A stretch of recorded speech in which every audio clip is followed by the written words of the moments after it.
the last hour, we got shelter-in-place alerts on our phones. Do not go anywhere. Do not attempt to go anywhere. Bill Cairns was talking about the fact that it takes 6 inches to float a car. We've now got at least, look at the cars over there. We're at 4 feet now, maybe 4.5, almost 5 feet of water. You cannot survive if you try and drive in this kind of weather.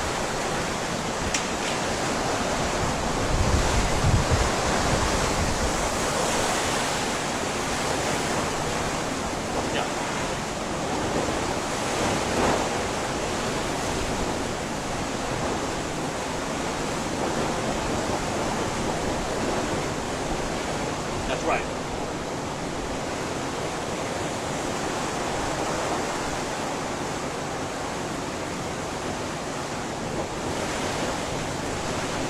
Yep.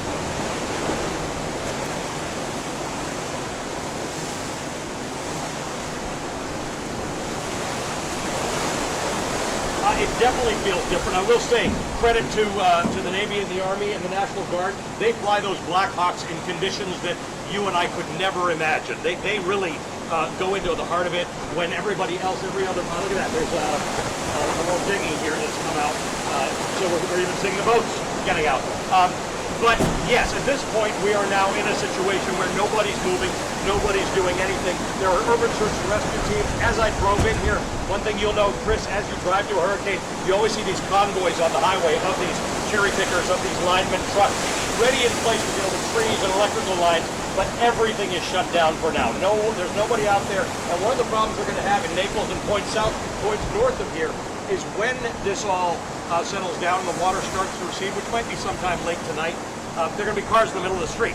So emergency vehicles are not going to be able to get through in some cases. They're going to have to get tow trucks in here first to get rid of some of these cars. But all around us, everywhere I look, anything that is not built into the ground at this point and not in a foundation is loosening up and floating away.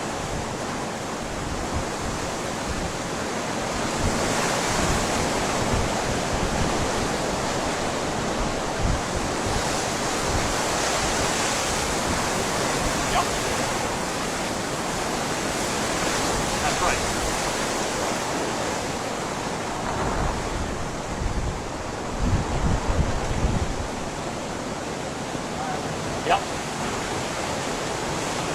So, this is an interesting point. I want to, Randy, go to the roof line there on one of these houses.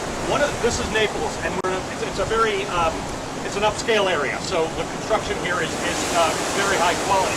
What used to happen is wind would get up under those shingles and rip the roofs off, and they developed technology which said that just build a screw that actually tightens as the wind, a nail that tightens as the wind blows up. So you will see that on these more expensive properties, you won't see the roof come up. But it's something that happened after Katrina in the Gulf, where they said that's just one basic code that you've got to do. You have to have space underneath your property, and you have to have the kind of nails on shingles that mean the more wind that pushes that stuff up, the nail actually keeps the shingle in place as opposed to lifting the shingle off. So sometimes it's just a bunch of little things that mean that tomorrow morning these structures will still stay standing, but there are going to be structures in Florida that are going to be flattened by the kind of force of wind and rain that we're seeing coming up here. There's still going to be a lot of damage, but a lot of these places will survive because of it, increases in technology and advances in building code.